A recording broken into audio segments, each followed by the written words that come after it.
Hello and welcome back to ParticularPixels. I'm Xiaoling, and in this short video we're going to be taking a look at the PC port of Sniper Ghost Warrior 3. Now, some of you who have seen my beta video of the game know I spoke a little bit about the performance and things like that. So I wanted to make this just to let you guys know what you can expect from the full release and if anything has changed between the closed beta and the final release. The first thing I want to say though is that the zooming in performance bug is gone. Before in the old version you'd zoom in and your frame rate would just go all over the place. I'm not saying that the frame rate doesn't go all over the place now, but it's a lot smoother than it used to be. Overall though, the performance in the game seems about the same, but it does appear to be less erratic than it used to be in the closed beta. Now, I'm not saying that the game runs well. If you look at my frame rate now sitting at 82, I'm running on the highest detail settings in the game at 1080p. But in the prologue, I've seen the frame rate drop into the low 50s. But once I came out into this zone here, the mining region, I haven't had the frame rate drop below 60. When I played the beta version, I played the game on high detail. I was getting about 100 frames a second in this location. And now you can see that I'm getting 82, but this is on very high. If I turn the game down to high, I get about 100 as well. But at the same time that the frame rate seems about the same, that seems very weird, because where I was getting 100 frames a second in the game, I was running on an i7 920 and an SLI 970s. Now I'm running on an i7 6700K and a GTX 1080, and I would have expected the frame rate to be significantly higher at the same detail settings, but that is definitely not what we're seeing. So this game definitely has some optimization issues. And I will say though also, if we get to some of the bigger set pieces in the game, without a doubt the frame rate is going to drop. The game does look a little bit dated, so it surprises me that the frame rate is so low for the rig that I have.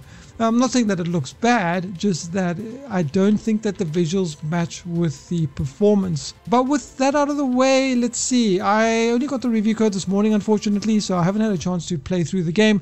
I'm about where I was in the closed beta when I made that video. So, you know, I can only really compare the performance. I can't really talk about the rest of the game since this is not really a review video. But there are a few things I want to talk about in the game options themselves for those of you who are interested. Some of these options are not so relevant to the port, so I'm not going to talk about all of them. Audio settings, of course, we have all the audio settings, subtitles. Speaker, you can see this is grayed out for some reason. I don't know why that is. My PC is plugged into my mixer. Maybe it thinks I've got headphones in or something. I don't know if that is the cause though. Under video settings, there are resolution settings. We have full screen, yes and no. Unfortunately, the game doesn't support borderless windowed mode. So either you're going to be full screen or you're going to be windowed mode. You're going to have to make a choice.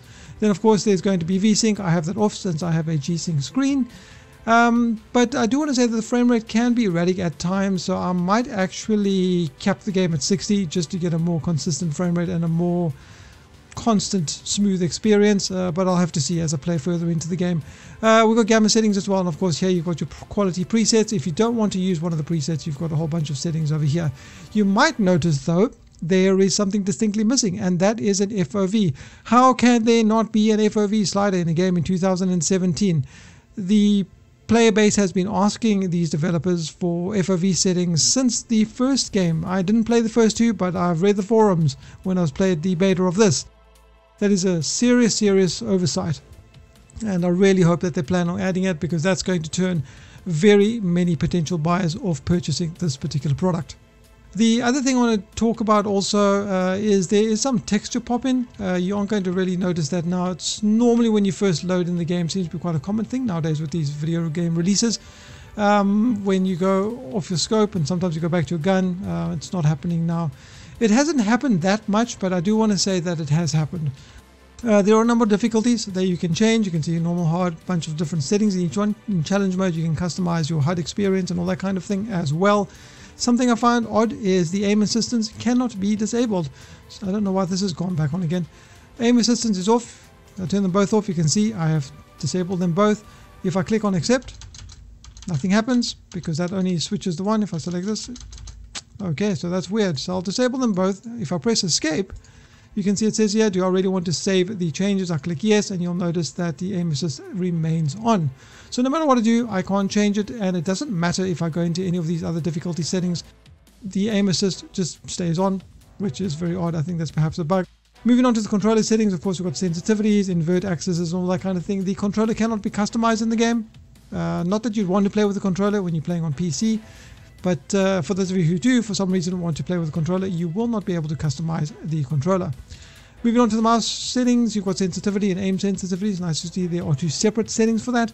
There's a drone sensitivity, which is nice as well. Invert axis for your normal look and invert axis for your drone. Now, something that's missing here is invert axis for your car when you're driving. The reason I bring this up is because when you're inside a car, you can look left and right. You can also move your mouse up and down to look up and down, but that is not inverted. And if you are used to playing with inverted settings in any of your games, that's going to be a little bit confusing. So I don't know why they haven't included it here. It shouldn't really be that difficult to implement. And then finally, moving on to the keyboard, all of these keys can be customized. If you want more info on the game mechanics themselves, you can go check out my closed beta video where I go much more in depth into that kind of thing. Okay, so what I've done is I've turned the detail down to the lowest possible settings in the game. I just make sure that it's actually saved it. Yep, everything is on low. Okay, we head back into the game. You can see my frame rate here is now 120. That's actually not a very big jump, if I have to be entirely honest. When I was playing on high on my old PC, my 2970s, my i7 920, I was getting about 100 here on high, and I get about 100 here on high on this PC. So getting an extra 15 to 20 frames when turning it all the way down to low, yeah, that I think is definitely a little bit worrying. I think those of you who had mid-range systems are definitely going to have some performance issues with this particular game. Now, I do have to say that NVIDIA haven't released a specific driver for the game, so I don't know if they are going to. But I think more likely than not, this is an optimization with the game itself, not an issue with NVIDIA drivers. So yeah, I'd be a little bit cautious, guys, if you aren't running on top-tier hardware, if you hope to get a really smooth experience with this particular game on even low detail. 120 on low doesn't seem very promising, to be honest. But yeah, I'm going to play the game a bit more. I'll get my review out hopefully in the next few days or so. But as usual, if you guys have any questions or comments, you can let me know in the comments section below. Hope you've enjoyed the video. Hopefully some of you found it helpful. Again, if you did enjoy the video, don't forget to share it on social media, since it does help the channel grow. And subscribe if you want updates for when I release new content. And of course, if you dislike the video, you can always hit the dislike button. It's there for a reason. Anyways, guys, I've been Xiaoling, and I'll see you next time.